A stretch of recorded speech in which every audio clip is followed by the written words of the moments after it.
this amount of effort, this amount of money, doesn't go through all of these steps that are so uniquely different from the ordinary case if it doesn't have some additional purpose.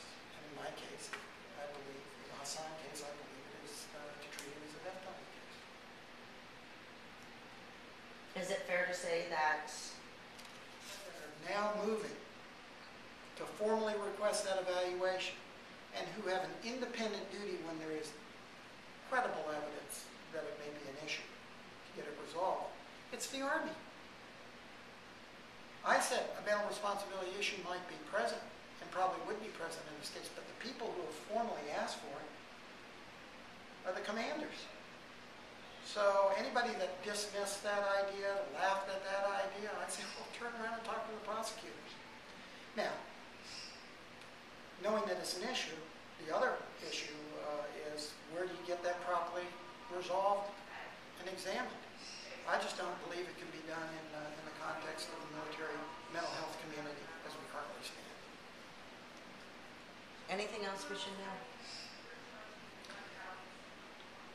I just encourage everybody to stay abreast of the developments that occur in this case. It's going to be a long and lengthy process.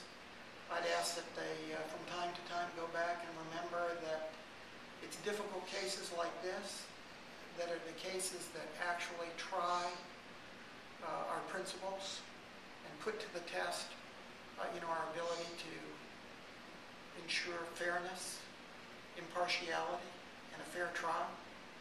And regardless of what people's sentiments are following the incident in November, an important principle that's at stake here, too, is our right to ensure that in the military justice environment, a military accused, regardless of what they're charged with,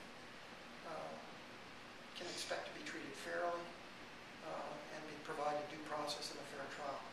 That's what's at jeopardy in this case right now. That's what concerns me the most. Okay. I have a quick question. If you'd answer It's a case that presents a unique opportunity for the military to relook sort of some aspects of a procedure that is very seldom used. So, for example, this notion that the Army prosecutors are now advancing, that a mitigation specialist might not necessarily be appropriately appointed until after we go to the commanding general in this case, that's absurd. Anybody that works in the death penalty arena says, you know what, when you have a capital case or a capital style case, you need to get that person involved early on.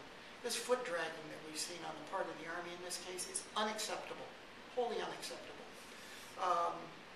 The other thing that they've used to object to the mitigation specialist, claiming that the expert we've asked for is also an attorney. That's not a disqualifier. That additional benefit, that educational background, that licensing as an attorney just gives the expert we've asked for, I think, a broader range of experience to be able to properly do the job. What would this mitigation specialist specifically do?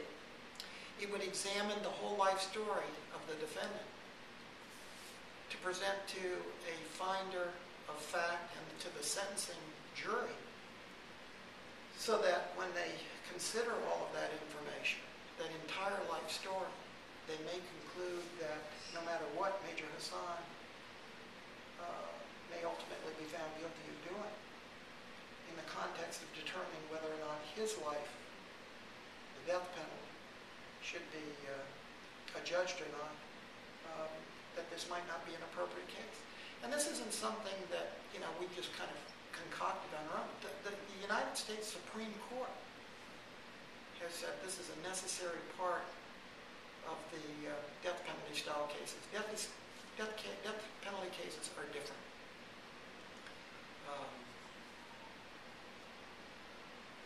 So, I'm keeping my fingers crossed that the best elements and parts of military justice will come to the forefront, but I'm very, very disturbed by some of the things that have happened, today.